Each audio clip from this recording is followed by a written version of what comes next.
이낙연 전 더불어민주당 대표가 이끄는 새로운 미래와 또 민주당 탈당파 의원들의 주축이 된 미래대연합이 이번 총선에서 힘을 합치기로 선언했습니다.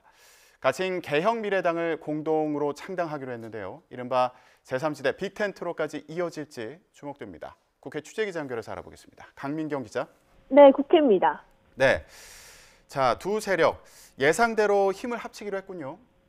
그렇습니다. 이낙연 전 민주당 대표가 이끄는 새로운 미래와 민주당 탈당파가 주축인 미래대연합이 공동 창당을 선언했습니다. 신경민 새로운 미래 국민소통위원장과 박원석 미래대연합 공동대표가 오늘 오전 국회 기자회견에서 밝힌 내용입니다. 통합정당의 당명은 일단 개혁미래당으로 정했고 중앙당 창당대회는 오는 2월 4일 열기로 했습니다. 직접 들어보시겠습니다. 통합정당의 당명은 가칭 개혁미래당으로 결정했습니다. 정치개혁, 사회개혁, 민생개혁 등 개혁을 선도하고 미래로 나아가겠다는 의미를 담았습니다.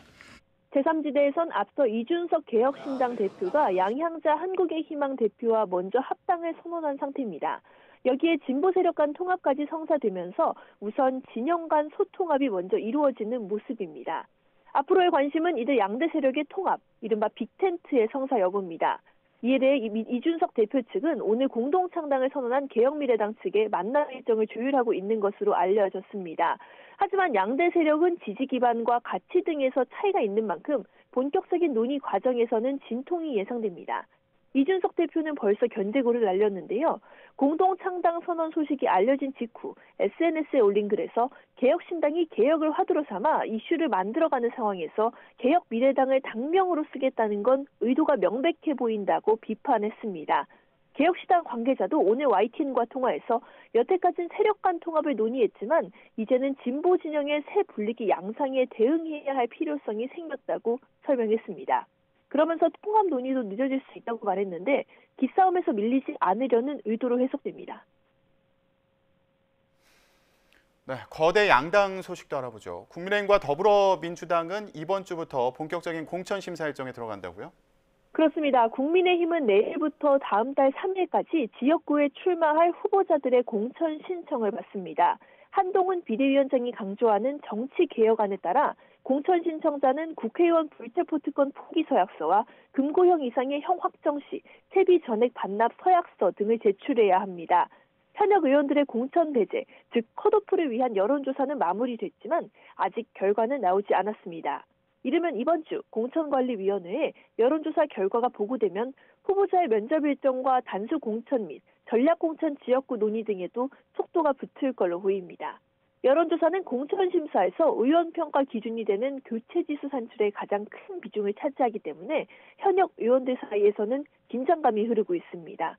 공천심사에 좀 더 속도를 내는 민주당은 지난 20일 총선 후보자 공모 신청을 마무리했습니다. 이번 주에는 오는 31일부터 공관위에서 후보자 면접을 진행하고 2월 5일부터 선거구별 컷오프를 차례로 진행합니다. 이렇게 되면 설 연휴 전 경선 후보를 발표할 가능성이 적지 않습니다. 총선 개입의 규칙 등 선거제는 여야가 아직도 매듭을 짓지 못한 채 협상이 공전 중입니다. 병립형 회기를 주장하고 있는 국민의힘은 위성정당 창당 절차에 착수했습니다. 현행대로 준연동형 비례대표제를 유지하면 지난 총선처럼 위성정당을 만들 수밖에 없다는 메시지를 내는 건데요.